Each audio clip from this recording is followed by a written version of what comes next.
네, 윤석열 검찰총장 국정감사에서 많은 말들을 쏟아냈습니다. 이 발언들이 정치권에서 거센 논란을 불어일으키고 있는데요. 관련 영상을 보시겠습니다. 일단 법리적으로 보면은 검찰총장은 법무부 장관의 부하가 아닙니다. 그렇죠. 만약에 부하라면 검찰총장이라는 이런 직제를 만들 필요도 없고요. 검찰총장이 장관과 친구입니까? 부하가 아니면 친구입니까? 상급자입니까? 아니면 대통령과도 친구입니까, 총장? 맞습니까?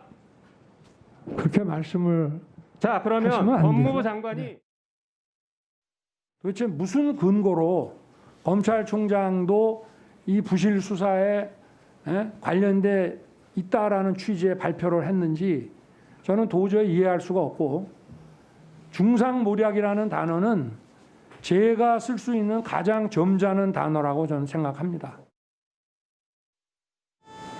윤석열 정의는 선택적 정의라고 생각합니다. 안타깝게도 윤석열이 갖고 있는 정의감, 의심을 낳게 되었습니다. 그것도 선택적 의심 아니십니까? 과거에는 안 그러셨지 않습니까? 과거에는 저에 대해서 안 그러셨지 않습니까? 네, 윤석열 총장의 국정감사 발언 이미 정치 공관화가 됐습니다. 네 분을 모시고 한번 진단을 해보겠습니다. 자, 이종훈 평론가님. 네. 우선 윤 총장의 작심 발언 어떻게 보셨습니까? 윤 총장으로서는 그동안 본인이 해야 되겠다, 준비했던 말들을 다 쏟아냈다라고 볼 수 있는 부분이 강한데요. 하지만 이제 국민들이 보실 때는 다소 좀 거친 부분도 좀 있지 않느냐 할 정도로 격정적인 부분들이 있었습니다. 네. 그렇지만 윤 총장으로서는 지난 국정감사에서 저 발언을 통해서 자신이 중요하게 생각하는 검찰 조직의 단합과 지지를 얻어냈기 때문에 본인으로서는 원하는 바를 얻어냈다, 이렇게 볼 수 있었습니다. 네, 최수영 평론가는 어떻게 보셨어요? 저는 지금 말씀하신 대로 작심 발언이라고 저는 생각하는데, 그동안 사실 추미애 장관은 여러 가지 많은 기회가 있었습니다. 그러니까 그 국회 상임위 출석이라든가 대정부 출석이라든가, 그러니까 많은 이야기들을 하면서 사실 검찰에 대한 자기의 어떤 견해, 그다음에 검찰 개혁에 대한 방향, 이런 것들을 하고 실제로 본인이 수사지휘권을 행한 데 대해서 이유를 여러 가지 이야기했는데, 윤 총장은 그동안 사실 언론과의 접촉을 거의 하지 않으면서 이른바 전원 형식으로의 얘기만 나왔지, 본인에게 주어진 저 시간을 저는 100분 활용했다고 생각합니다. 그렇기 때문에 여러 가지 국감 중계 합계 시청률이 10%에 육박했다는 그 점 자체가 저는 국민적 관심을 반영했다고 보여지는데, 다만 저 부하야 발언에 대해서는 저는 많은 숙제를 남겼다고 생각합니다. 앞으로 그 검찰에 대한 위상, 그다음에 이런 것들이 그 법무부와의 관계, 이런 것들에 대한 상당한 숙제를 남긴 또 하나의 국감이 아니었나, 그렇게 생각합니다. 네. 차재원 교수께서 보시기에 지금 윤 총장 여야는 서로 입장을 달리해서 서로 표명을 했습니다만은 어쨌든 이번에는 본인이 상당히 의도를 하고 언급을 했다고 봐야겠죠. 그렇죠. 저는 사실 어떻게 보면 국감장을 자신의 정치적인 상당한 견해를 표출하는 하나의 장으로 활용한 것이 아닐까 하는 생각이고요. 앞서 두 분이 말씀하셨지만 상당히 미리 작심하고 놓은 발언이었다. 예를 들면 지금 이 총장은 장관의 부하가 아니다는 그러한 그 말 한마디 자체가 사실 어떻게 보면 법률가로서 사용할 수 있는 단어는 아니거든요. 그러한 부분들은 상당히, 그러니까 이 검찰이라는 조직 자체가 이 지금 절대적인 상명하복의 관계가 아니다. 장관과의 관계, 이런 부분들에 대해서 이 문제를 제기함으로써 아마 지금 현재 이 검찰의 위상, 또 나아가서는 검찰의 이 정치적 중립을 훼손하려고 한다는 그런 여건의 그런 무리수를 상당히 드러내는 한편, 보시는 향후 이 여러 가지 입지를 겨냥한 여러 가지 행보들을 한 것이 아닐까 생각이 듭니다. 네, 지금 말씀 중에 이건희 삼성 회장의 별세 소식이 지금 속보로 들어와 있습니다.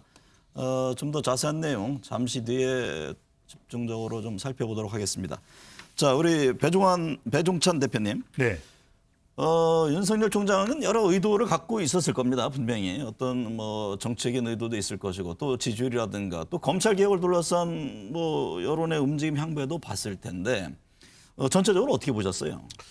윤석열 검찰총장의 조직 사수, 저는 이렇게 네 글자로 읽어봤는데, 그런 것이 이 추미애 장관과 이 윤석열 검찰총장의 대결은 계속해서 이어져 왔습니다. 그렇다면 추 장관과 관련된 논란도 분명히 있습니다. 수사지휘권을 왜 발동을 했느냐, 또는 이제 다른 사안으로 자녀 의혹 논란도 있었고, 하지만 이제 윤석열 총장이 국정감사에 나왔을 때는 추 장관과의 대결 구도가 아니라 오히려 이 검찰 개혁과 관련된 국민들의 궁금증들을 좀 해소하는, 그리고 검찰의 개혁을 이야기하는 이런 시간이 되기를 원했을 것으로 보이거든요. 그럼에도 네. 불구하고 상당히 정치적 수사가 많이 동원됐습니다. 부와 네. 비정상적 식물총장, 그리고 선처, 어이가 없다, 중상모략. 그렇다면 국민들의 판정은 상당히 야박할 수가 있다. 왜?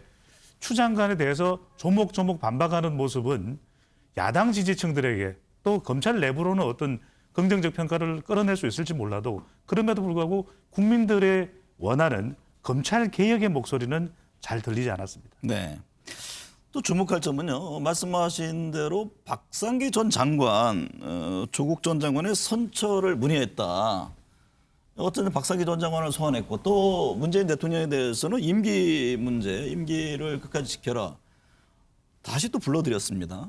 차 교수님, 이걸 어떻게 네. 해석해야 할까요? 앞서도 뭐 말씀드렸습니다만 지금 윤 총장 입장에서는 사실 이 국감이라는 부분의 그러니까 이 무대를 자신의 향후 그러니까 지금 총장 이후의 거치까지 내다본 하나의 정치적 디딤대로 삼은 것이 아닐까 하는 생각이 듭니다. 뭐 본인의 그러니까 외형상 명분은 검찰 중립을 그러니까 지키겠다는 그러한 의도를 갖고 있지만, 사실 앞서 뭐 말씀하신 것처럼 그러니까 지금 조국 장관 수사에 대해서 자신이 그러니까 지금 그러니까 이 박상기 장관을 독대해서 항명을 한 것이 아니라 오히려 장관 측에서 선처를 부탁했다.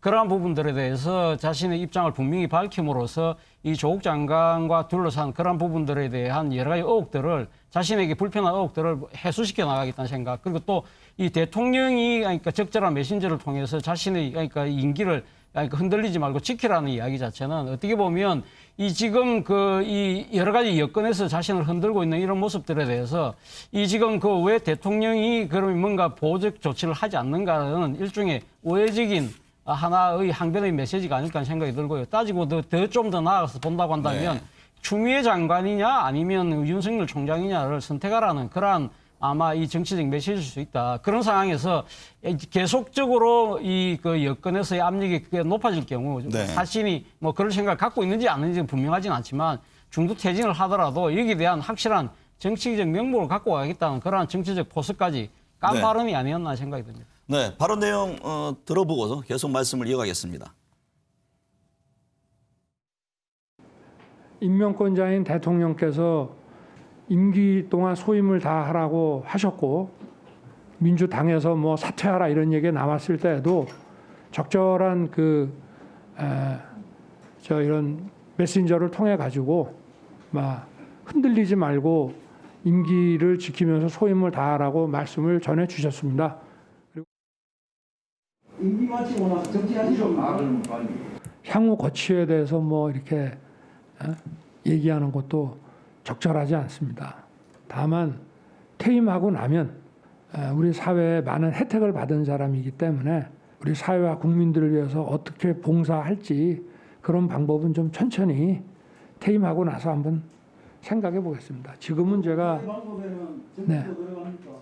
글쎄 그거는 뭐 제가 지금 말씀드리기 어렵습니다. 네. 제가 사실은 윤석열 쪽으로 당해서 야 수사 좀 할 건 하더라도 조용히 좀 해라. 무슨 이야기냐면 우리 문재인 대통령께서 외국으로 출장 나가기만 하면 난리를 폈거든요. 유엔 총회 갔을 때도 난리를 펴고, 그래서 제가 하도 화가 나서요.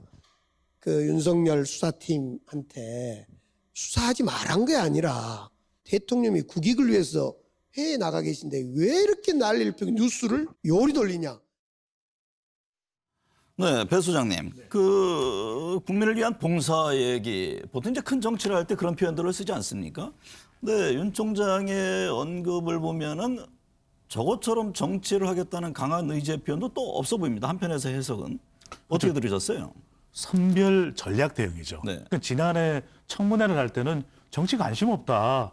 여론조사 기관에 자꾸 내 이름 빼달라고 하는데도 뭐 굳이 하겠다는데 나는 어떻게 하겠냐. 이런 입장으로 정치와 분명히 선을 그었거든요. 네. 그런데 22일 있었던 국정감사에서는 봉사다.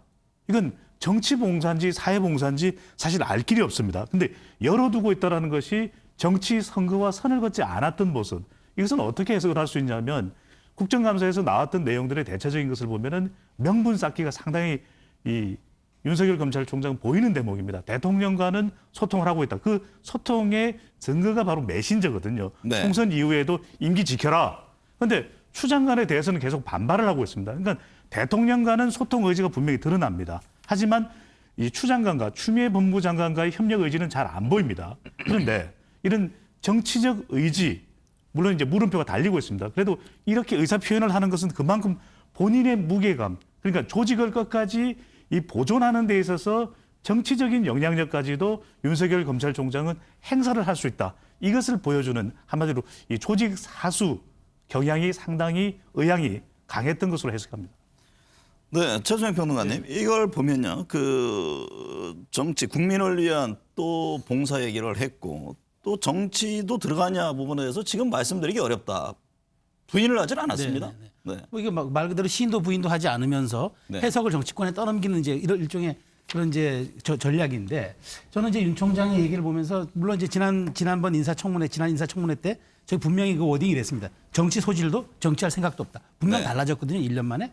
자, 이 달라진 것이 과연 현실 정치에 참여를 의미하느냐는 배 소장님 말씀하신 대로 조직 사수에 관한 것을 우회적으로 저렇게 언급하면서 이 조직을 검찰 조직을 좀 옹이하려는 듯한 그런 권력으로부터 옹이하는 듯한 그런 모습을 보이는 것이냐. 여기 해석은 분분할 수 있지만 분명한 것은 어쨌든 윤 총장이 이제는 경랑 속으로 뛰어든 것이다. 그다음에 네. 여기에 대한 앞으로의 정치권의 반응, 그다음에 어떤 국민에 대한 여론의 민심의 향방 이런 것들이 윤 총장의 이제 행보를 가늠하는 하나의 지표가 될 수 있을 것이기 때문에 이 부분에 대해서는 섣불리 예단보다는 향후 어떤 사안별로 좀 주목을 꼼꼼히 하는 것이 필요할 것으로 생각이 됩니다. 네.